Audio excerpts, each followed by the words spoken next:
Hi friends, welcome to the GRB chef. ఈరోజు అయితే chicken egg curry అయితే చేశానండి. చాలా పర్ఫెక్ట్గా అయితే వచ్చింది. అసలు ఏం వేసాను, ఏ మసాలా వాడాను, ఏంటి అనేది మీరైతే ఒకసారి చూడండి. అసలు స్టార్ట్ చేసేద్దాము. ఫస్ట్గా అయితే నేను మసాలా అయితే రెడీ చేసుకుంటానండి. ఏం లేదండి, ఒక 2 ఆనియన్స్ అయితే తీసుకున్నాను. అంటే కర్రీకి సరిపడా తీసుకుంటే సరిపోతుంది. అల్లం కూడా జస్ట్ చిన్న ముక్క అయితే సరిపోద్ది. ఎల్లుల్లిపాయ కూడా ఒకటైతే వేసేసాను. మసాలా పౌడర్ కూడా నేను ఎప్పుడు యూస్ చేస్తుంటాను కదండి, అదే వేసాను. ఒక 2 ఎండుమిర్చి అయితే వేసాను. లైట్గా వాటర్ యాడ్ చేశాను. వేసిన తర్వాత మసాలా అయితే ఈ విధంగా అయ్యిందండి. మనకి ఇంకా కొంచెం ఉండిపోయినాయి కదా ఆనియన్స్. ఒక 2 టమాటా అయితే తీసుకున్నాను కదా, అవి కూడా యాడ్ చేసేద్దాము. యాడ్ చేసేసి ఇది కూడా మసాలా అయితే చేసేద్దామండి. అంటే కొంచెం మిక్సీ చిన్నది కాబట్టి కొంచెం 2 టైమ్స్ వేయాల్సి వచ్చింది. చూసారుగా, టమాటా కూడా ఇలా వేసేసి చక్కగా మిక్సీ అయితే చేసేస్తాను. ఈ రెండు కూడా ఇలా కలిపేద్దామండి. ఎందుకంటే అందులో మసాలా పౌడర్ యాడ్ చేసాం కదా, అందుకని మనము మసాలా వేసేటప్పుడు బాగా కలుపుకొని కర్రీలో వేసుకుంటే సరిపోతుంది. నెక్స్ట్ అయితే ఎగ్స్ ఆల్రెడీ నేను బాయిల్ చేసి వదిలేసానండి. వీటిని అయితే చక్కగా చుట్టూ ఘాట్స్లా పెట్టేశాను. నార్మల్గా వేస్తే మనకి గ్రేవీ అనేది అసలు లోనికి వెళ్ళదండి. ఎగ్స్ కొంచెం చప్పగా ఉంటాయి. అందుకని చెప్పి నేనైతే చక్కగా మొత్తం ఘాట్స్ అన్నీ పెట్టాను. కొంచెం ఎక్కువగానే పెట్టానండి, గ్రేవీ బాగుంటుందని చెప్పి. మొత్తం అయితే ఆల్రెడీ పెట్టేశాను, చూసారుగా. నెక్స్ట్ చికెన్ కూడా తీసుకున్నానండి. నేనైతే ఈ కప్పుతో తీసుకున్నాను చికెను. కొంచెం అంటే చిన్న చిన్న ముక్కలండి. ఉల్లిపాయ తీసుకున్నాను, పచ్చిమిర్చి, కరివేపాకు, ఇది మెంతాకండి, ఎప్పుడు రొటీన్గా తీసుకునేదే.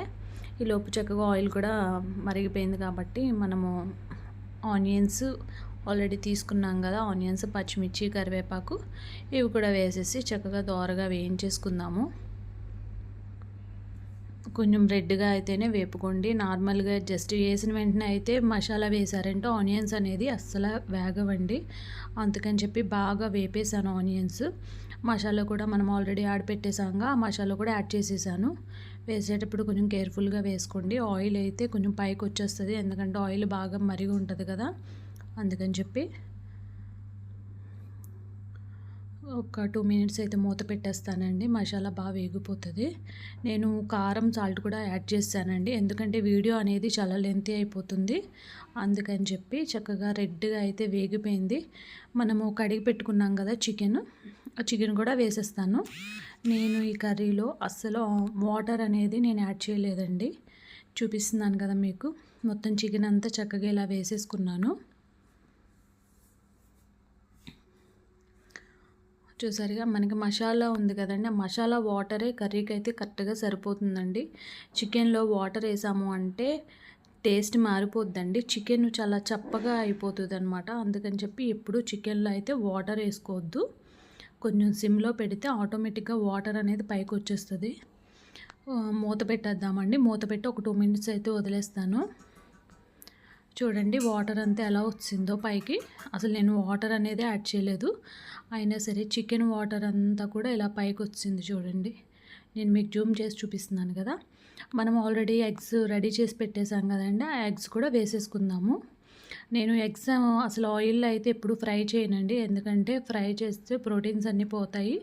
అందుకని చెప్పి నేనైతే అసలు ఆయిల్లో ఫ్రై చేయను. నార్మల్గా ఉడకబెట్టిన తర్వాత ఇలా ఘాట్స్ పెట్టేసి వేసేస్తాను కర్రీలో అయితే. చక్కగా ఈ గ్రేవీలో అయితే మొత్తం ఉడికిపోతాయండి ఎగ్స్ కూడా. గ్రేవీ అంతా కూడా చక్కగా ఎగ్స్లోనికి వెళ్తే అసలు టేస్ట్ అయితే అదిరిపోద్ది ఎగ్స్ అయితే. చూసారుగా, నేను వాటర్ వేయకపోయినా మొత్తం వాటర్ వచ్చేసింది.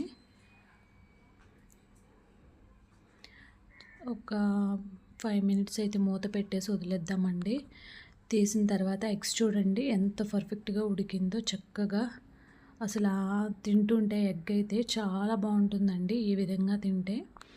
చక్కగా గ్రేవీ కూడా ఇంచుమించుగా దగ్గర పడింది.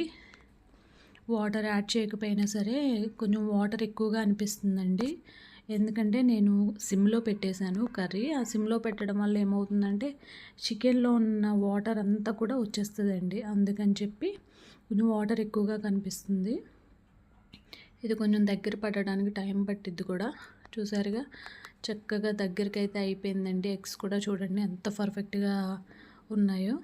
అసలు ఈ విధంగా ఎప్పుడు చికెన్, ఎగ్ కర్రీ చేసుకోవాలండి. చాలా పర్ఫెక్ట్‌గా అయితే ఉంటుంది. మసాలా కూడా లైట్‌గా అయితే వేసుకున్నాను. నేను అసలు ఎక్కువగా వాడను మసాలాని.